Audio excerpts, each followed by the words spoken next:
ঠিক না বে ঠিক? চেয়ার দেখেও যন্ত্রণা হয় না? হয় না? যেই চেয়ারে বসে বলেছিল টুস করে ফেলে দেব পদ্মায়, যারে ফেলে দেবে সে এখন সেই চেয়ারে। চিন্তা করা যায়? নদীরে কুল ভাঙে ও কুল গড়ে, এই তো নদীর খেলা।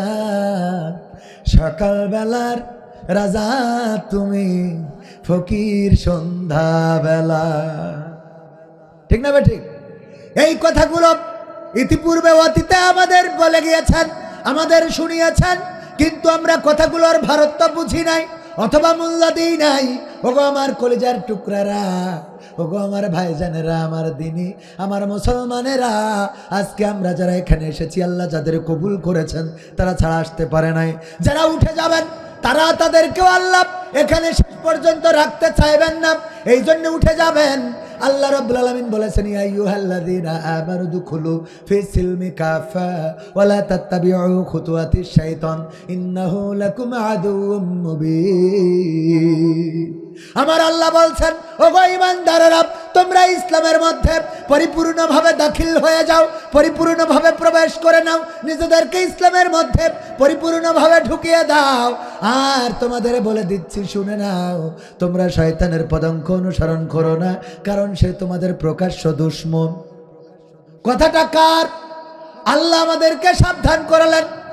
এই কোরআনের কথা, এখানে যে কথাগুলো বলছি এই কথাগুলো প্রাসঙ্গিকভাবে কোরআনের সাথে অঙ্গাঙ্গিভাবে জড়িত আছে না নাই? এই কথাগুলো শোনার জন্যে, শুনতে বসার জন্য ইমানের দরকার, ইসলামের মধ্যে পরিপূর্ণভাবে দাখিল হওয়া দরকার। আল্লাহ যদি পরিপূর্ণভাবে আপনাকে দাখিল না করে, বুঝে নেবেন আব্দুল্লাহ বিন উবাই নবীর পিছনে নামাজ পড়তো, রাসূল যেখানে নামাজ পড়তো তার পিছনে যিনি দাঁড়াতেন তার নাম হলো আব্দুল্লাহ ইবনে উবাই। শুধু দাঁড়াতেন না, নামাজ শেষে তিনি দাঁড়িয়ে বলতেন, ওগো মদিনাবাসী সবাই বসে যাবা, নবী মুহাম্মদ যে কথাগুলো বলবে রে সেই কথাগুলো শুনবা আর আমল করবা। আল্লাহর নবী বললেন, আল্লাহর কাছে সবচেয়ে পছন্দের নাম হলো আব্দুল্লাহ। এই কথা শোনার পরে আব্দুল্লাহ বিন উবাই নিজের নামটাও চেঞ্জ করেছে আকিকা দিয়ে, নিজের নাম রেখেছে আব্দুল্লাহ, যে আল্লাহর কাছে পছন্দ এই নামটা আমি রাখবো। অথচ জাহান্নামের সবচেয়ে নিচেই থাকবে কে? মুনাফিক সর্দার আব্দুল্লাহ বিন উবাই। অথচ রাসূলের পিছনে সাল্লাল্লাহু আলাইহি সাল্লাম তার পিছনে 5 ওয়াক্ত বাজামাত নামাজ আদায় করেছেন। 5 ওয়াক্ত বাজামাত মসজিদে নববীর মুসাল্লি আব্দুল্লাহ বিন উবাই যদি জাহান্নামে যায়, আপনি সলিমুদ্দিন কসিমুদ্দিন তো ভাঙাচুরা মসজিদের মুসাল্লি।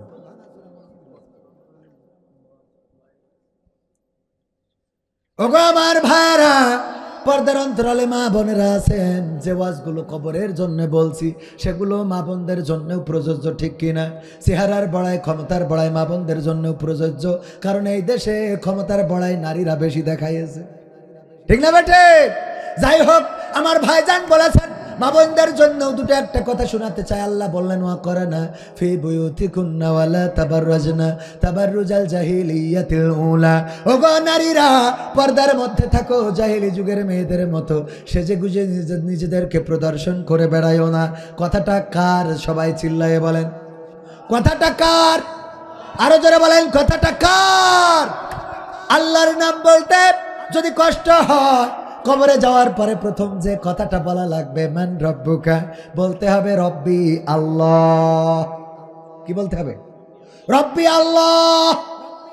এই আল্লাহর নাম বলতে এত কার্পণ্যবোধ করা যাবে না। আমি বলি, এই পৃথিবীর পরে আমি শুধু না, অনেকেই বলে যার কেউ থাকে না তার থাকে কে? বলেন কে? যার কেউ থাকে না তার থাকে আল্লাহ, যার কেউ দেখে না তার দেখে আল্লাহ, যার কেউ ডাকে না তার ডাকে আল্লাহ, যার কেউ খোঁজে না তার খোঁজে আল্লাহ। যখন বিপদে পড়ে যায় তখন মানুষ আল্লাহ ছাড়া, যখন ডাক্তার বলে দেয় আর হবে না, আর হবে না, বাড়িতে নিয়ে চলে আসে, আর তখন বলে না যে আর বাঁচবে না, তখন বলে এখন আল্লাহ ছাড়া আর কেউ নাই রে। ঠিক না? ঠিক। মানে সব চেষ্টা করে একদম মারা যাওয়ার আগ পর্যন্ত যখন হাসপাতাল ফেরত পাঠিয়ে দেয় যে আমাদের কাছে আর কোনো ঔষধ নাই, আর কোনো ডাক্তার নাই, তখন বাড়ি আনার পরে তাও মানুষের একটা কনফিডেন্স থাকে, তখন বলে না যে উনি আর বাঁচবেন না, ডাক্তার বলি দিয়েছে মরি যাবে তো মরি যাবে, এই কথা বলে কেউ? কি বলে বলেন তো? এখন বলে যে এখন আল্লাহ যা চায়। তার মানে সর্বশেষ ডাক্তারটাকে আল্লাহ যদি চাই ওই ক্যান্সার থেকে ফিরিয়ে দিতে পারেন, আল্লাহ যদি চাই প্যারালাইজ থেকে বাঁচিয়ে দিতে পারেন। আমি বলি আমার লুৎফর রহমান ভাই, আমার লুৎফুর রহমান ভাই সাহেব, হঠাৎ করে যদি উনি অসুস্থ হন, স্ত্রীকে ডাকতে গেলেও সময় লাগবে, স্ত্রীকে পাশে ডাকলো, ডাকার পরে ডাক্তার যদি ডাকতে হয়, গ্রামে যদি কোনো ডাক্তার থাকে সেই ডাক্তার ডাকতে গেলেও 10টা মিনিটের দরকার আছে না নাই? আছে না নাই? বিপদে পড়েছেন, কোনো মুসিবতে পড়েছেন, পৃথিবীর কেউ পাশে নাই, মানুষদের কাছে কারো কাছে যদি ফোন দিতে হয় মোবাইলটা বের করে নাম্বারটা বের করে কল দিতে হবে রে। কিন্তু আমার আল্লাহ এমন আল্লাহ, আপনি রাতের অন্ধকারে বিপদে পড়েছেন, আপনি দিনের আলোতে বিপদে পড়েছেন, আপনি ফাঁকা প্রান্তরে বিপদে পড়েছেন, আপনি কোনো জুলুমের মধ্যে পড়ে গিয়েছেন, এই মুহূর্তেও যদি কাউকে পাশে পেতে চান, শুধুমাত্র আল্লাহ ছাড়া আপনার ডাক শোনার মতো কেউ থাকে না। 1 সেকেন্ডের মধ্যে ডাকা যায় আল্লাহ আল্লাহ, ওগো আল্লাহ, বড্ড বিপদে পড়েছি, পেটের যন্ত্রণা, বড্ড বিপদে পড়েছি, কত কষ্ট, কত মুসিবত। আল্লাহকে ডেকেছে যারা আল্লাহকে পেয়েছে তারা, আল্লাহকে খুঁজেছে যারা আল্লাহকে পেয়েছে তারা, আল্লাহকে বুঝেছে যারা আল্লাহকে পেয়েছে তারা, আল্লাহকে খোঁজেনি যারা নাস্তিক জালিম মুরতাদ হয়ে গেছে তারা। ঠিক না বেঠে? আল্লাহকে ডাকবেন, আল্লাহকে খুঁজবেন, আল্লাহকে পাবেন। আল্লাহর নাম নিতে কার্পণ্যবোধ করা যাবে না। রাতের অন্ধকারে যখন আপনি ঋণগ্রস্ত হয়ে পড়েছেন, আপনার সন্তান নাই, আপনার সন্তান কথা শোনে না, আমার মা বোনেদের স্বামীদের সাথে স্ত্রীদের মিল মহব্বত নাই, স্বামী ভুল পথে চলে, অন্যায় করে, অবিচার করে, জেনা করে, ব্যভিচার করে, স্ত্রীর সাথে খারাপ আচরণ করে, বাবাকে বললেও বাবা শুনতে চায় না, মাকে বললে মা বলে ধৈর্য ধরো, শ্বশুর শাশুড়িকে বললে আমার ছেলের নির্যাতন এতটুকু সহ্য করতে পারো না, তোমার সংসার করার দরকার নাই, এমনভাবে কেউ সহযোগিতা করে না।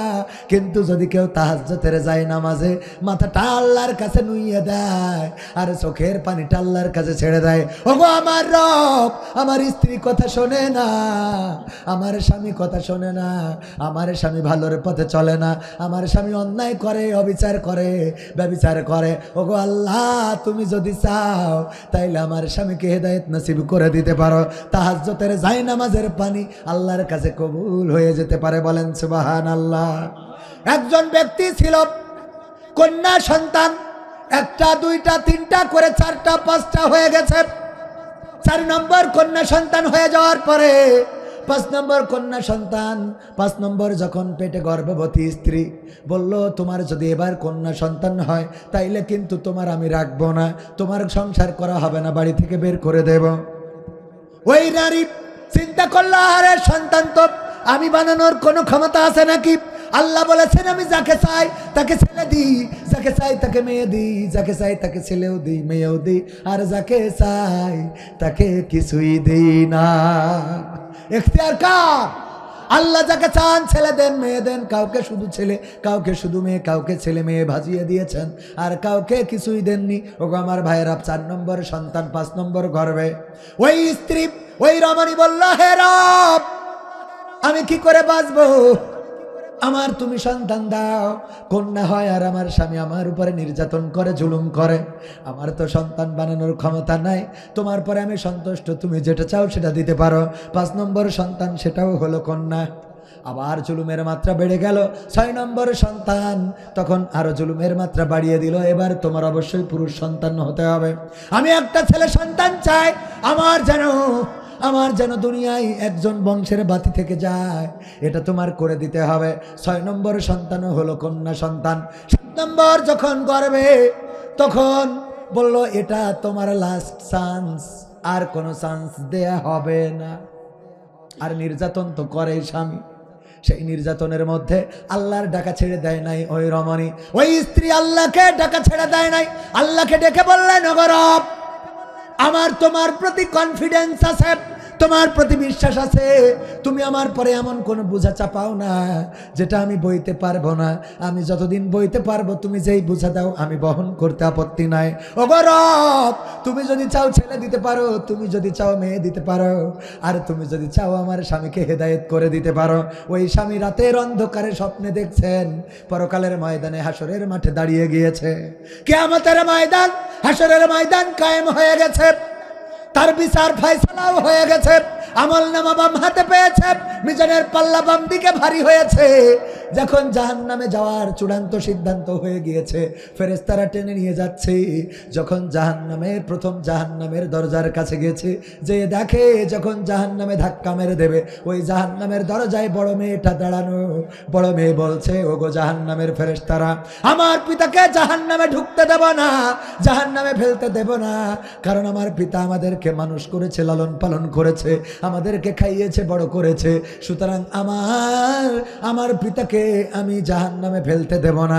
ফেরেশতারা চিন্তা করলো, ঠিক আছে, যা 1 নম্বর দরজা তো ঢুকতে দিল না, 2 নম্বর দরজার কাছে নিয়ে গেল। 2 নম্বর দরজায় গিয়ে দেখে মেজে মেয়ে দাঁড়ানো, বলছে আমার পিতাকে এই দরজা দিয়ে জাহান্নামে প্রবেশ করতে দেব না, কারণ আমরা পৃথিবীতে আসার পরে আমার বাবাই আমাদেরকে লালন পালন করেছে, বড় করেছে, মানুষ করেছি। তারপরে যখন 3 নম্বর, 4 নম্বর, 5 নম্বর, এক এক করে 6 নম্বরে 6টা মেয়ে ছিল ওই লোকটির। কয়টা?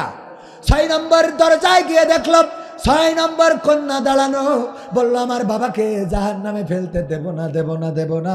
এই কথা বলার পরে ফেরেশতারা ওই দরজা থেকে ফেরত নিয়ে 7 নম্বর দরজায় নিয়ে গেল।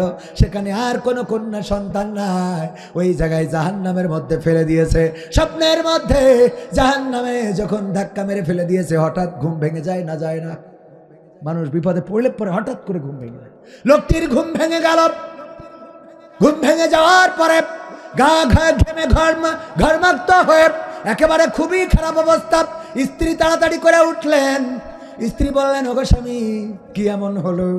এই মুহূর্তে তোমার শরীর এত ঘেমে গেল কেন? এই অবস্থা কেন স্বামী গো? কোনো বিপদ কি হয়েছে ঘুমের মধ্যে?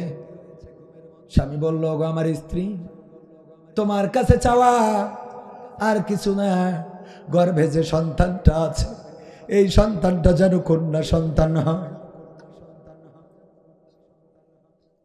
এই সন্তানটা যেন কন্যা সন্তান হয়। স্ত্রী জিজ্ঞাসা করলেন, কি কারণ? তুমি এতদিন ধরে একটা পুত্র সন্তানের জন্য আমারে কত মারলা, কত পিঠাইলা, কত নির্যাতন, অথচ সন্তান দেওয়ার মালিক আল্লাহ, তিনি যেভাবে চান সেভাবে দেন। যাকে চান তাকে মেয়ে দেন, যাকে চান তাকে ছেলে দেন, যাকে চান তাকে ছেলেও দেন, মেয়েও দেন, আর যাকে চান তাকে ফাটখুড়ো করে রাখেন, নিঃসন্তানী করে রাখেন। বাবা ডোকা ডাক শোনার সৌভাগ্য হয় না, মা ডাক শোনার সৌভাগ্য হয় না। কি এমন ঘটে গেল আমার স্বামী? স্বামী বর্ণনা করলেন, আমি স্বপ্নে দেখলাম হাসরের ময়দান আমারে জাহান্নামে ঠেলে ফেলে দেয়। সব জাহান্নামের দরজায় আবার কন্যারা দাঁড়ানো আমার হেফাজত করার জন্য। শুধুমাত্র 7 নম্বর জাহান্নামের দরজায় আমার সন্তান নাই। এখন আমি চাই আমার 7 নম্বর সন্তানটাও যেন কন্যা সন্তান হয়ে যায়, যেন সে আমার ওই 7 নম্বর জাহান্নামের দরজায় ও যেন দাঁড়িয়ে থেকে আমাকে রক্ষা করে।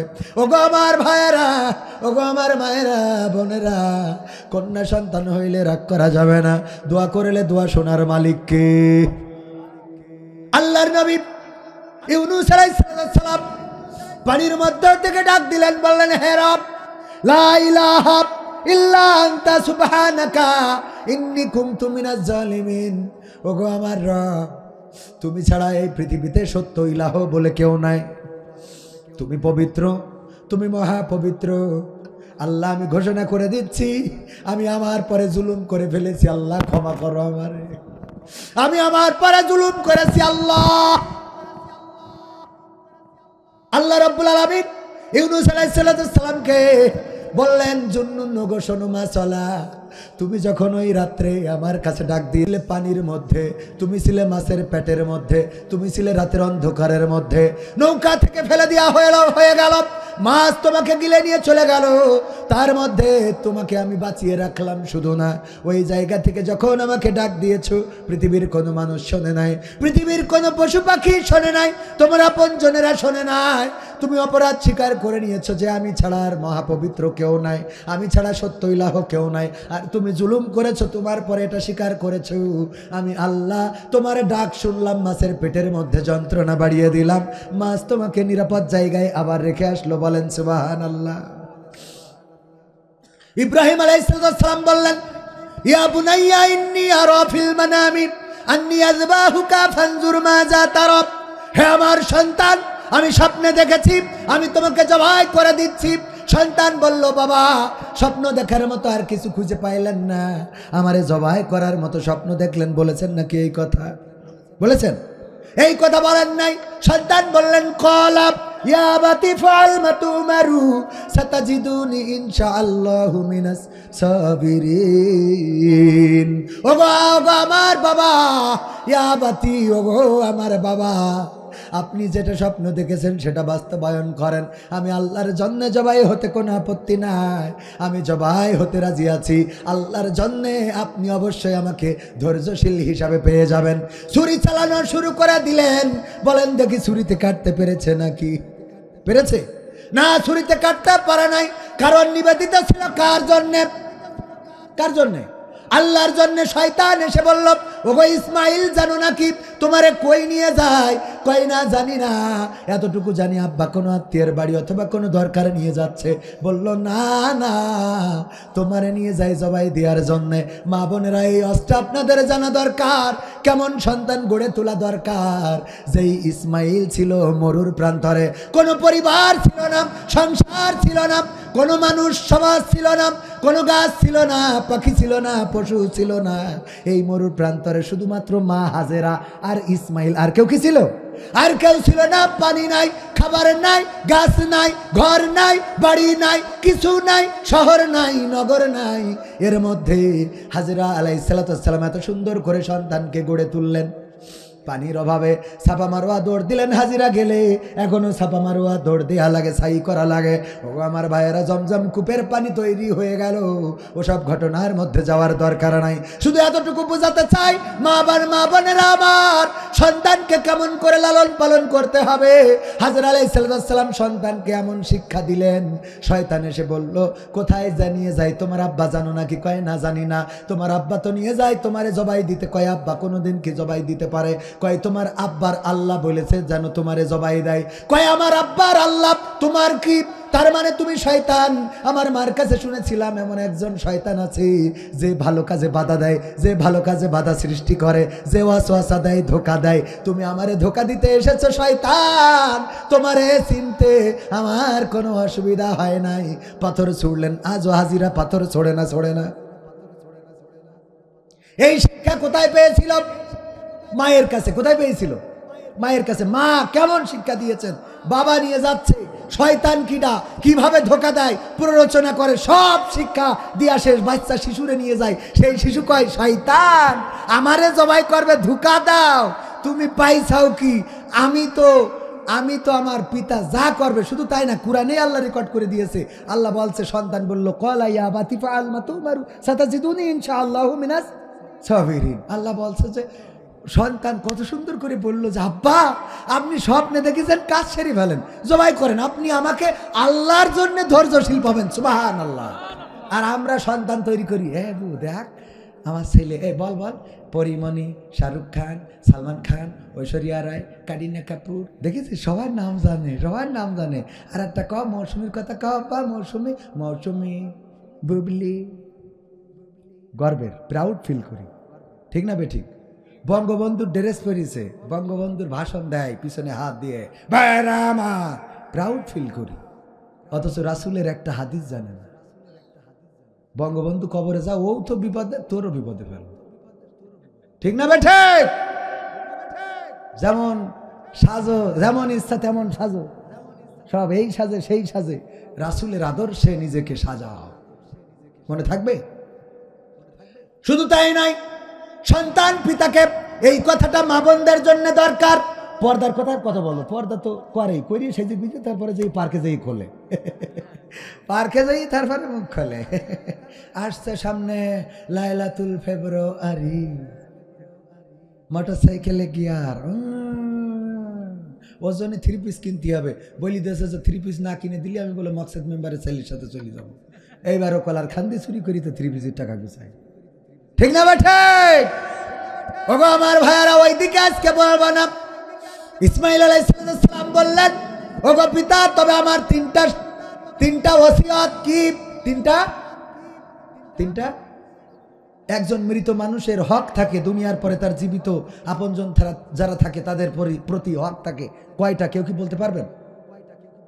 বলতে পারবেন? হ্যাঁ, 3টা। আর কেউ? অনেকেই জানলেও সাহস করে হয়তো বলছেন না, যে ভুল হইতে পারে। হক থাকে 4টা। কয়টা? 4টা। এক হলো তাড়াতাড়ি দাফন কাফনের কি করা, ব্যবস্থা করা। 2 নম্বর, তার যদি কোনো ঋণ থাকে সেটা পরিশোধ করা। 3 নম্বর, তার যদি কোনো ওসিয়ত থাকে সেটা পূরণ করা। 4 নম্বর, তার সম্পদ সুষম বন্টন। বুনিদের বললে হবে না যে তোরা সম্পদ নিয়ে কি করবি, ওটা তার অধিকার, হক, দিতেই হবে। সেদিন আমি এক বুনির বলতেছি যে না হলি আব্বাদের বাড়ির জমি লিখে নিতে বলছে, ভাইকে জমি বেশি আনবো, তুই কি মনে করেছিস? এটা হক। এটা কি? আমিও আমার বাবার সন্তান, আমার বোনও আমার বাবার সন্তান। আমি 1 বিঘে পাবো, আল্লাহর বিধান অনুযায়ী সে 10 কাঠা পাবে। এটা তার হক, এটা নিতেই হবে। নিবি না? আমার ভাইকে স্বামী, ও বুড়ো হয়ে গেলি দেখবে কিনা, যদি স্বামী না দেখে, স্বামী দেখে না দেখে ভিক্ষে করে খাবে, কিন্তু তোর হক তো নিয়ে যাবে। কথা কয় না? আর এই হক বুঝে দিতে হবে। হক বুঝে না দিয়ে আরে বাবা একখানে লিখিত, আবার কম দামে নেয়, কম দামে। যে জমি বাজার দর এখন 20 লাখ টাকা বিঘে, ও কয় 2 লাখ দিচ্ছি, লিখে দিয়ে চলি যা। 2 লাখ টাকা তুই 2 বিঘে লিখে তো তোর বোনের নামে 2 লাখ টাকায় আছে না নাই? এই কাজগুলো করলি জাহান্নাম ছাড়া জান্নাত পাওয়া যাবে না। আর অনেক হাজী সাহেব আছে, 6টা মেয়ে, একটা ছেলে, চিন্তা করে আল্লাহ জমি তো সব জামাইকে দেখি চলে যাবে, মেয়ের ছেলে নিয়ে যাই সব লিখে দেয় যে তোর বুনিকের দরকার নেই, তোর থাক। ও হজ করুক, ও জিহাদ করুক, শহীদ হোক, আলেম হোক, ডক্টর হোক, মিজানুর রহমান আজহারি হোক, আমির হামজা হোক, ডাইরেক্ট জাহান্নাম, রাসূলের হাদিস। এত সোজা মানে মেয়ে জন্মতে থুইছেন, জমি জায়গা ছেলের নামে দেবেন, ফাঁকামো পাইছেন কে? ও অন্য জায়গাতে হইয়ে, হ্যাঁ, কথা কয় না। আর মা বোনেরাও আদেলকে না, পাকের বাড়ির জমি বেচবো না, আচ্ছা এই বেছে নিয়ে আসবেন, আগে এই নিয়ে স্বামীর হাতে টাকা দিয়ে দেন। হ্যাঁ, স্বামী কয়দিন ওই দিয়ে বিড়ি কিনে খায়। কথার কথা, ঠিক না ভাই? ঠিক। জমি বেচবো না মানে আব্বার জমি, এটা হক। এই হক যদি কেউ মারুম করে সে জাহান্নাম, এটা মাথায় রাখবে। বোনের হক, ভাইয়ের হক।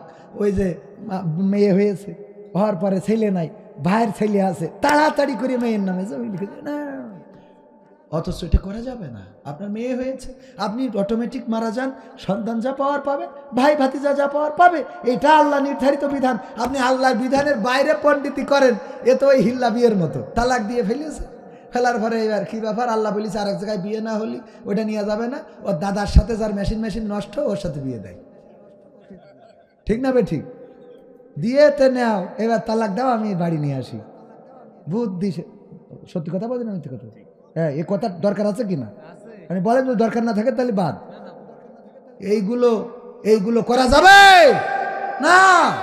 বিয়ে হবে, তার দেখা দেখি করে অটোমেটিক বিয়ে হবে। বিয়ে হওয়ার পরে যদি ওই সংসারে আবার বাড়াবাড়ি করে বাস খায়, তখন যদি সে তালাক দেয়, তাহলে এই স্বামী পরবর্তীতে নিতে পারবে। পাখামো করে মালয়েশিয়ায় আমার এক বন্ধু, ময়মনসিংহ বাড়ি, সে যদি এই ওয়াজ দেখে তাহলে বুঝতে পারবে আমি তার কথা বলছি। বলছে কই ভাই, রাগ করে তো আমি বউকে তালাক দিয়ে ফেলেছি, আমার তো 2টা বাচ্চা, তাই কি আর একটা মা এনে দেন নতুন, 2টা বাচ্চা, তাই কি? বলছে না, এটা কি বলেন ভাই, জোর করি বা একদম একবারে বলি ফেলেছি ভাই, আপনি একটু কোনো লাইন আছে কিনা, আপনি তো হুজুর মানুষ, কোনো লাইন? আমি বললাম যে আসলে মূল বিষয় হলো, আপনি তো যাই করি তাই করি, আপনার মূল উদ্দেশ্য হলো ওই বউ নিয়ে সংসার করবেন, ঠিক কিনা? এরকম আছে না? ও লাইন ও লাইন খোঁজে যে কোন লাইনই নিয়ে যাবে, মানে ও নিয়ে যাওয়ার লাইন খুঁজে বেড়ায়। হুজুর আমার অমুক হুজুর ফতোয়া দিয়েছে নিয়ে যাবে না, তা আপনার কাছে আইসে, আপনি তো ওর থেকে বড় হুজুর, আপনার কাছে কোনো লাইন আছে কিনা? এই কুরআন আর হাদিস তো একই জিনিস, এ হুজুর কাছে যাও ওর হুজুর কাছে। খালি সেদিন এক হুজুর একটু লাইন করিয়েছে, ও কইছে আমার সাথে বিয়ে করি মসজিদের ওই ইয়ের পরে নিয়েতে, তারপরে যে কয় যে এইবার যাও শয়তান।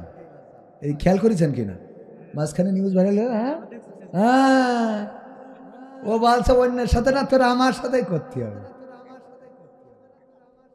কত বড় খারাপের খারাপ, এইগুলোর ইসলামের কোনো ভিত্তি নাই। তো সহজ শর্টকাট রাস্তা খোঁজে। আমি বললাম যে ভাই, আমরা ফিকাহতে পড়েছি যে যারা হানাফি মাযহাবের অনুসারী বা হানাফি ইমামের মতামত নিয়েছে, এই মতামতকে ফলো করে, তাদের যদি কেউ একবারে 3 তালাক বলে ফেলে, তাইলে আমি ওর আগে জিজ্ঞেস করলাম আপনি কোন মাযহাবের লোক? আমি হানাফি মাযহাবের লোক। হানাফির পথটাকে, হানাফির দেখিয়ে যাওয়া ফতোয়াগুলোকে অ্যাকসেপ্ট করি। তো বললাম তাইলে আপনার আর উপায় নেই কেন? আমি বললাম হানাফি মাযহাবে যদি কেউ একবারে রাগ করে যেভাবেই হোক তালাক দিলে এটা তালাক হয়ে যাবে, এটা আর কোনো ই নাই। তো বলতেছে আর অন্য মাযহাবে? তো আমি বললাম শাফি, অবশ্যই ইমাম শাফি রাহিমাহুল্লাহ উনি একটু নর্মালি বলেছেন যে বিশ্বনবী যেহেতু বলেছেন তালাকের বিধানটাও কিন্তু একসাথে দেওয়ার না। তালাকের বিধানটা কি? প্রতি মাসে একটা করে তালাক দিবেন, প্রতি মাসে। তার কারণ হলো 1 মাসের মধ্যে হয় সে সংশোধন হয়ে যেতে পারে, না হইলে আপনার মেন্টালি পরিবর্তন এসে যেতে পারে। ঠিক না ঠিক? তালাক দেওয়ার উত্তম পন্থা হলো আপনি 1 মাসে 1 তালাক, পরের মাসে 2 তালাক, তারপরের মাসে 3 তালাক। এর মধ্যে আপনার মেন্টালি 3 তালাকের আগে চেঞ্জ হইতে পারে না? চূড়ান্ত। আল্লাহর রাসূলের বিধানটা কত সুন্দর। আর আমরা যেই বাই উঠেছে আজকেই বিয়ে করতে হবে, দেখতে গেছে, দেখে পছন্দ হয়েছে, আব্বা বলছে চল তাহলে দিন ফেলাইছি। কিসের দিন ফেলাইনি, টু কর্মকর কি নিয়ে এসে আমি বসে থাকলাম। ঠিক না ঠিক? আজকেই বিয়ে করে নিয়ে বাড়ি যেতে হবে, ওর আর থামার কায়দা নেই। আবার ছাড়ার সময়ও তাই হয়ে গেছে কিছু রাগ, এই তোর তালাক, তোর মার তালাক, তোর ভাই তোর 14 গোষ্ঠীর তালাক, একবারে 14 গোষ্ঠী তালাক আছে না? এত মাথা গরম হয় কেন? এত গরম আসে কোন? কিসের গরম আপনার? একবার প্যারালাইজড হলি, বোর মারা তো দূরের কথা, এক সাইড যদি বোর বলছে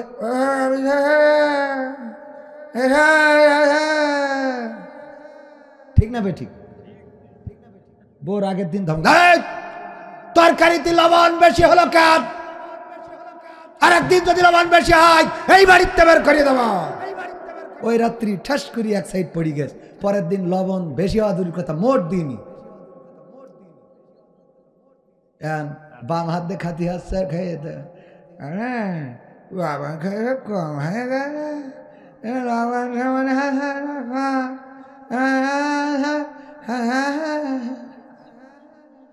এক সাইড পড়ে গেলি শেষ। কিসির ক্ষমতা, কিসির বড়াই? এ পাশ তো শেষ, সাথে মেশিনও শেষ। লাভ আছে এই অহংকার করার? এই ইসমাইল এই কথা, ও আল্লাহ ভাইরা আমার, মেন কথা হলো আমাদের ইসলামের পরে টিকে থাকতে হবে। খিচুড়িও রেডি না, ইসলামে থাকতে গেলে তাবারকও খাতে হবে। ঠিক কিনা? খাইতে রাজি কিটা কিটা দেখি? আল্লাহ রাজি, খাওয়া যাবে না? তাবারক বরকতের খাবার, হাত তোলেন। আলহামদুলিল্লাহ আলহামদুলিল্লাহ। এই তাবারকের পিছনে খরচ আছে না নাই? খরচ আছে। আমিও ব্যক্তিগতভাবে একটু খরচে সহযোগিতা করতে চাই, আপনাদের কাছে একটু সহযোগিতা চাই। এই মাহফিলের প্যান্ডেল, লাইট, মাইক, প্রচার সব কিছুর জন্যে অনেক খরচ। আমি ব্যক্তিগতভাবে এই মাহফিলের খরচের জন্য যতটুকু পারলাম আমি শরিক হলাম। আপনাদের কাছেও আমি চাই, হুজুর ও আমার মরমিয়া দরদিয়া কোথায় গেলে হিয়া নিয়ে গানটা শুনতে চাই, শোনাবো। হুজুর আমির হামজা হুজুর মাহফিলে শ্রোতাদের সাথে বকাবকি করছে, এটা করা কি জায়েজ? দেখো, মাহফিলে যাওয়ার পরে আমির হামজা ভাই ইদানিং একটু রাগারাগি করেন, ক্যামেরাম্যান, ইউটিউবার বা মাইক্রোফোন এইগুলো নিয়ে একটু দেখেন কিনা, চোখে পড়ে কিনা। আসলে ওনার জেলখানায় রেখে জীবনটাকে অতিষ্ঠ করে ফেলা হয়েছে। মানসিকভাবে মেন্টালি টর্চারিং করার পরে অনেক মানুষ বিকৃত হয়ে যায় না? দেখবেন যে খুব চতুর একজন মানুষ, খুব চালাক একজন মানুষ, বারবার বক করা মানুষ, সবসময় হাসা মানুষ, জেলখানায় গিয়েছে বা নির্যাতনের শিকার হয়েছে, বউ চলে গিয়েছে, কোনোভাবে মেন্টালি একটা প্রেশারের কারণে দেখা যায় এই মানুষটা চুপ হয়ে যায়, নীরব হয়ে যায়। এরকম আছে না? দেখা যায় যে মানুষটা সবচেয়ে বেশি আনন্দ দিত সেই মানুষটা এখন হাসে না, সে মানুষটা এখন কথা বলেন, এরকম হয় না? হয় না? এরকম হয়। আমির হামজা ভাই জেলখানায় যাওয়ার পরে 3টা বছরে ওনার যে টর্চারিং করা হয়েছে, সেই টর্চারিংয়ের কারণে উনি মেন্টালি কিছুটা খারাপ অবস্থার মধ্যে রয়েছেন। ডাক্তার বলেছে রাত 10টার পরে ওনাকে ঘুমাতেই হবে, 10টার মধ্যে। কিন্তু প্রতিদিন মাহফিল থাকার কারণে ঘুমানো রাত 10টার মধ্যে তো দূরের কথা, দিনেও ঘুমায় না, রাতেও ঘুমায় না। গাড়ির মধ্যে ঘুমায়, ব্রেক করলে নাকি আবার পড়েও যায়। সেদিন চাঁদপুরে বললো যে ভাঙা রাস্তায় ব্রেক করেছে, হামজা ভাই সিটিতে নিচে যেয়ে পড়েছে। তো এই অবস্থা হয় মুহতারাম মুফতি আমির হামজা হাফিজাউল্লাহ ভাইয়ের। এরপরেও মাহফিল 3টা 4টা করে প্রতিদিন। অনেকেই বলে যে ভাই 3টা 4টা করে মাহফিল করে কেন? করে তো আপনার জন্য। আপনি বলেন হুজুর যাই করে হোক তাই করে হোক, আমার একটা ডেট দিতেই হবে হুজুর, না হলে মান সম্মান থাকছে না। এরকম আছে না? নেই? আছে। মানে কি, আজকে আমার একটা ডেট বন্ধ হয়েছে বগুড়ায় 31 জানুয়ারি। ফোন তো ঠিক মতো ধরেই না, তার মধ্যেও ফোন ধরেছি। 3টা গ্রুপে একটা ডেট নিয়ে টানাটানি। চাঁপাইনবাবগঞ্জ থেকে, আমাদের যশোরের চৌগাছা থেকে, আমাদের চুয়াডাঙ্গার কোটচাঁদপুর থেকে। কোটচাঁদপুর পাওয়ার পরে বাকি 2 গ্রুপ বলতেছে আপনার, আমরাও বললাম যে এই ডেটটা নেবো, আপনি দিয়ে দিলেন কেন? আপনি আমাদের বেইজ্জতি করেন না। বললাম ডেট একটা, 3 কাস্টমার, আমি যাবো কেন? রমজানের আগ পর্যন্ত তো নেই, রমজানের পরেও 15-20 দিন ঝড় বৃষ্টি, এর মধ্যেও ডেট ফাঁকা নেই। এখনো তো বাইরের প্রোগ্রাম, দেশের বাইরের প্রোগ্রাম, সেগুলো বাকি। আমার মতো হতভাগা, নগণ্য, অধম, কথা বলতে জানি না, তাই যদি এই অবস্থা হয়, উনাদের অবস্থাটা কি? তো মানুষ এই চাপাচাপি করে, প্রোগ্রামও বেশি রাখা লাগে। রাখতে যেয়ে মেন্টালি 2টা 3টা প্রোগ্রাম করলে বারবার বগর বগর করলে মাথা এমনি গরম হয়ে যায়। হয় না? হয় না? এইগুলো আমাদের একটু বোঝা দরকার, আমরাও মাথায় রাখা দরকার যে আমরা মাহফিল একটু কম করে নিয়ে আসি। এবং মুহতারাম মুফতি আমির হামজা ভাইকে আমি সরাসরি বলেছি যে ভাই একটা করে প্রোগ্রাম করেন দিন, এবং সেই প্রোগ্রামটা মানসম্পন্ন করেন। তার পরিবারকেও বুঝিয়েছি, তার সাথে থাকা পিএসকে বুঝিয়েছি, এবং আমাদের আমির হামজা ভাইয়ের একমাত্র শ্যালক আবু বকর সিদ্দিক হাফেজ, আমি তাকেও বলেছি যে ভাইকে যে কোনোভাবে, এবং আগামী বছর উনি সিদ্ধান্ত নিয়েছেন একটা উপজেলায় 1টার বেশি প্রোগ্রাম করবেন না। এটা যদি করেন তাহলে উনি মেন্টালি ফ্রেশ থাকবেন। একটা মাহফিল এসে যে এখন আমি এখানে আছি, আমার কোনো দোটান নেই। আমি যদি 2টা 3টা মাহফিল নিতাম, এক জায়গা থেকে করে এখানে আসতে হতো, আবার এখান থেকে করে আরেক জায়গায় যাইতে হবে। তার মানে আমি মন খুলে আপনাদের সাথে কথা বলতে পারতাম? কথা কয় না? পারতাম না। এই জন্য এগুলো মাথায় রাখতে হবে। আর একটা সঙ্গীত শুনতে চেয়েছে, সঙ্গীতটা শুনিয়ে দোয়া মোনাজাত করে দেব। গোছালো কথাবার্তার মধ্যে যতটুকু ভালো বলেছি আল্লাহর শুকরিয়া, ভুলগুলো আল্লাহর কাছে ক্ষমা চাই। আমার যুবকদের জন্য নসিহা, অবশ্যই যুবকেরা 5 ওয়াক্ত নামাজ বা জামাত আদায় করতে হবে ইনশাআল্লাহ। 2 নম্বর নসিহা হলো দাড়িটাকে কামানো যাবে না, দাড়িটাকে সংরক্ষণ করতে হবে, শেভ করা যাবে না, শেভ করতে হবে। 3 নম্বর নসিহা হলো টাকনুর উপরে কাপড় পরতে হবে। কিসের উপরে?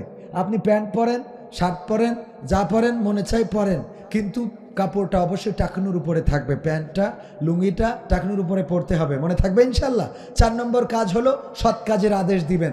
যেখানে মানুষ পাবেন সেখানেই বলবেন ভাই ভালো কাজটা করেন, সৎ কাজটা করেন, নেক কাজটা করেন। এটা করার জন্য বিএনপি করা লাগে না, জামাত করা লাগে না, এটা করার জন্য হেফাজত করা লাগে না, তাবলীগ করা লাগে না। এটা করার জন্য আপনি মুসলমান হয়েছেন, এতটুকুই যথেষ্ট। ঠিক না বে ঠিক? আপনি মুসলমান। ওমান আহসানু কওলাম মিম্মান দাআ ইলাল্লাহ ওয়া আমিলা সলিহা ওয়া ক্বালা ইন্নানি মিনাল মুসলিমিন। তার কথার চেয়ে আর উত্তম কথা, ভালো কথা কার হতে পারে যে নিজে ভালো কাজ করে, অপরকে ভালো কাজের জন্য ডাকে, আহ্বান করে, আর মুখে ঘোষণা করে আমি একজন মুসলমান। বলেন সুবহানাল্লাহ। এই কাজটা কি করা যাবে যুবকেরা আমার? শুধু যুবক না, সবাই করবেন। বিশেষ করে আমি যেহেতু যুবকরা বড্ড বেশি ভালোবাসে, যুবকদের ব্যাপারে আমি এটা বলে থাকি। এরপরে 5 নম্বর কাজ, অসৎ কাজ যেখানে বাধা দিতে হবে সেখানে, মনে থাকবে। ডিজে কুপাকুপি করে, আছে না নাই? বিয়েতে ডিজে, মুসলমানিতে ডিজে, জন্মদিনে ডিজে, বাজাই না। আমি বলেছি আমার যুবকেরা, ওই লোকটা যেদিন মারা যাবে, ওর মারা যাওয়ার দিন নিজের টাকায় ভাড়া করে ডিজে বাজাইতে হবে, মনে থাকবে। যেই ব্যক্তির মুসলমানি নুনু কাটার দিন ডিজে, যেই ব্যক্তির গালে ভাতের দিন ডিজে, যেই ব্যক্তির ওই যে কি করে জন্মদিনই কেক কাটার দিন ডিজে, আছে না নাই? ডিজে বোঝে না? কি বোঝো এটা? হ্যাঁ, ওটা কি বোঝো? ওই যে ড্যান্স না, ওই যে ডেকে এখন বাড়ি হয়, ওটারে বলে ডিজে পার্টি। কি পার্টি? আরে বাবা, গাড়ি কেঁপে, আর ওর সাথে বাচ্চারা পর্যন্ত তাল উঠেছে, তে বাড়ি। ঠিক না বে ঠিক? আর মহিলারা তো আছেই, আরে বাবা যদি বিদেশে থাকে তাহলে তো একেবারে ক্ষুধার খাসি। দে ড্যান্স মাজায় গামছা বাইন্দে বুক পিঠ জেনে থাকে থাক, ধাক্কা নাকা ধাক্কা নাকা দে বাড়ি। এই সত্য বলছি না মিথ্যা বলছি? কবেন হুজুর এগুলো দেখেছেন করে? সব আমার চোখের সামনে পড়িনি, আপনি তাই মনে করেন? হ্যাঁ, হুজুর বিশাল পরেশগার, ওর সামনে এসব পড়ে না। ও হুজুর বুঝলে শয়তান আটকে রাখে, ফেরেশতারা বন্ধ করতে হই, কথা কয় না, বন্ধ করে রাখে। এত বড় হুজুর এখনো কবির বিন সামাদ হয়নি যে ফেরেশতারা বন্ধ করে। যা এই দুনিয়ায় ঘটছে তা আমার সামনেই ঘটে, ঠিক না ভাই? ঠিক। সুতরাং জাহান্নামের পথে হিটেন না। যদি কোনো বিয়েতে ডিজে বাজে, ওই বাড়ির জানা যায়, ওই বাড়ি কেউ মারা গেলে আমি বলেছি টাকা যা লাগে দেবো আমি, আমার টাকায় ওখানে ধুমধামাক্কা বাড়ি হবে,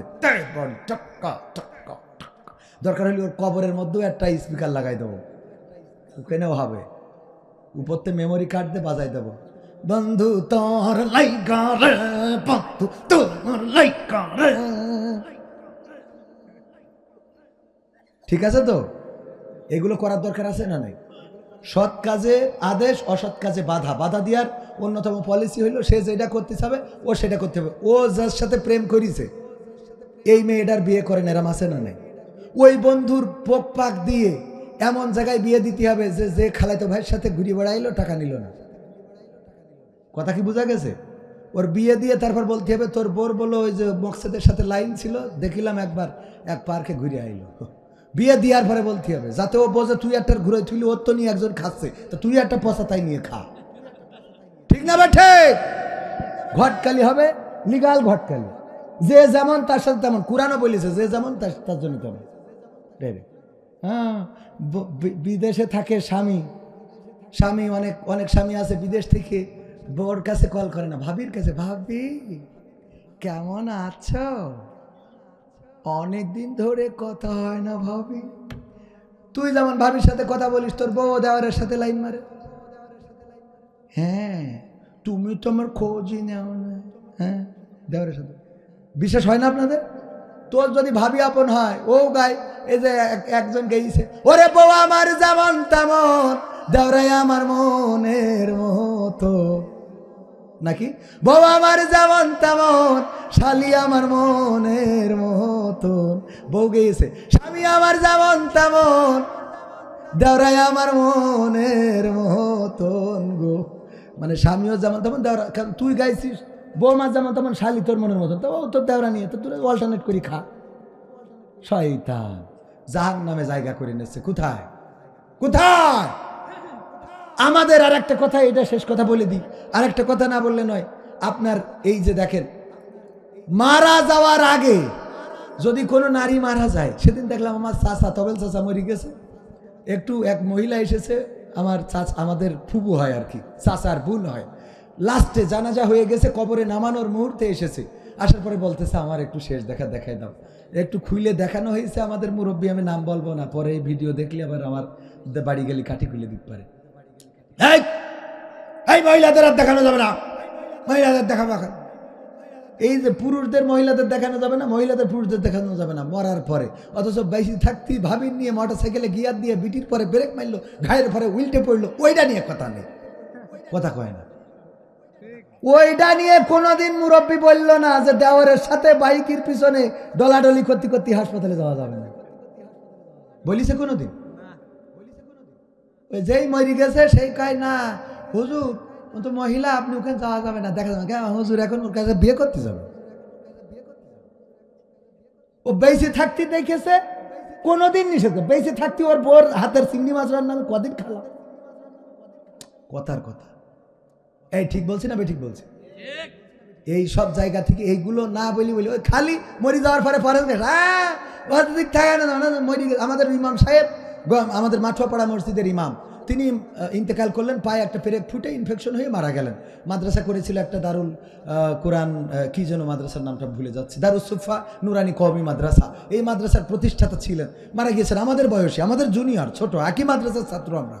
সেই মানুষটা মারা যাওয়ার পরে যতদিন ইমামতি করেছে আমি দেখেছি ওই দোকানে বসে থাকে, কত মহিলার সাথে দেখা হয়, কত মহিলা এসে খোঁজখবর নাই, হুজুর ওই জায়গায় আমি এই যে পরিস্থিতি একটু দেখেন দিন হয়েছে কিনা। মরে যাওয়ার পরে ওই মহিলারা একটু হুজুরি দেখবে, ওই হুজুরি দেখতেই দিলেন, আমি ডাইরেক্ট ঠিকানা বলে দিলাম, গঙ্গানন্দপুর, আমাদের জিগর কাছে যশোরের গঙ্গানন্দপুর মাঠপড়া জামে মসজিদের ইমাম সাহেব। মরে যাওয়ার পরে ওই মহিলাদের ওই হুজুরকে দেখতেই দেওয়া হলো না। বেশি থাকতে হুজুরির কত সিঙ্গেবাজ ডেকে ডেকে খাওয়াইয়েছে, কত যেইতে এই জায়গা কি, এই জায়গায় ফতোয়া কি, এটা কি, সব শুনেছে। খালি মরে যাওয়ার পরে হুজুরি দেখা যায়, কে মরে যাওয়ার পরে বিয়ে করতে যায়? শয়তান কোথাকার, ফতোয়া দেওয়ার জায়গা খুঁজে পায় না। এই যে কব্বরে ফতোয়া, মরি গেলি ফতোয়া। তাইলে আমি যে আয়াতটা পড়িলাম সে আয়াতটা নিয়ে আগামী বছর আল্লাহ যদি আয়াতে বাঁচিয়ে রাখে বলে যাব, ওই আয়াতটা কবরে পড়ার জন্য না, কনে পড়ার জন্য? ওই আয়াত কবরে পড়ার জন্য না। আর কি, আর কি, ও এই ভিতরে ভাই আপনাদের কাছে একটু, এই অনেক খরচের জন্য 500